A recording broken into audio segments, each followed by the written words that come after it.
तो ancient India के timeline को समझते हैं। सबसे पहले आई स्टोन एज, जिसको 3 पार्ट्स में डिवाइड किया गया। पहले मेसोलिथिक एंड नियोलिथिक। इसमें मेनली यूज था स्टोन का। उसके बाद आती है चालकोलिथिक एज। यहाँ पे स्टोन के साथ साथ कॉपर का यूज भी स्टार्ट हो गया था। कॉपर फर्स्ट मेटल थी जो ह्यूमन एक्सिस्टेंस में आई थी। थर्ड आता है आईवीसी का पीरियड, इसको हड़प्पा या ब्रॉन्ज एज भी कहते हैं। इसका टाइम पीरियड 2500 से लेकर 1800 के बीच में बताया जाता है लगभग। इसमें टाउन ऑफ बिल्डिंग देखी, वन ब्रिक्स देखी। फिर उसके बाद आता है वैदिक काल, वैदिक पीरियड, जो कि आर्यंस के आने के साथ स्टार्ट होता है। इसको 2 पार्ट्स में डिवाइड किया गया था, अर्ली वैदिक पीरियड और लेटर वैदिक पीरियड। अर्ली वैदिक पीरियड को ऋग्वैदिक पीरियड भी बोलते हैं। इसमें ऋग्वेद का कंपोजिशन हुआ था। इसका टाइम पीरियड 1500 से लेकर 1000 बीसी तक है। लेटर वैदिक पीरियड में बाकी के 3 वेद लिखे गए थे, यजुर्वेद, सामवेद और अथर्ववेद। पुराण और उपनिषद भी इसी वेद काल में लिखे गए थे।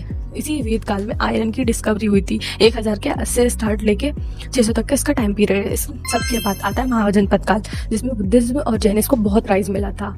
महाजनपद काल में 16 महाजनपद निकल के आते हैं। उसमें से एक महाजनपद जो कि नाम है मगध, वो बहुत पावरफुल निकलती है। जैसे कि उसमें कुछ एम्बिशियस रूलर होते हैं, हरिंका डायनेस्टी, शिशुनाग डायनेस्टी और नंदा डायनेस्टी उस पर रूल करती है। उसके बाद मौर्य का पीरियड आता है, जिसमें चंद्रगुप्त मौर्य और अशोका जैसे पावरफुल रूलर्स निकल के आते हैं। उसके बाद पोस्ट मौर्य, जिसमें कुषाण, सिंधियंस, पार्थियंस ये सब होते हैं। उसके बाद गुप्ता पीरियड होता है। गुप्ता के बाद पोस्ट गुप्ता पीरियड। फिर उसके बाद हर्षवर्धन, उसकी कपड़े थे कन्नौज। और पहले माना जाता था कि कन्नौज को इसने कब्जा कर लिया, उसने पूरे नॉर्थ इंडिया को कब्जा कर लिया। जैसे हर्षा की डेथ हुई, कन्नौज फ्री हो चुका था। फिर उसके लिए स्ट्रगल स्टार्ट हो गया। उसको तो बोलते हैं स्ट्रगल, जिसमें पालास, प्रतिहारा और राजपूत साथ में लड़ रहे थे। इसी के साथ एंशिएंट हिस्ट्री की टाइमलाइन खत्म होती है। Medieval history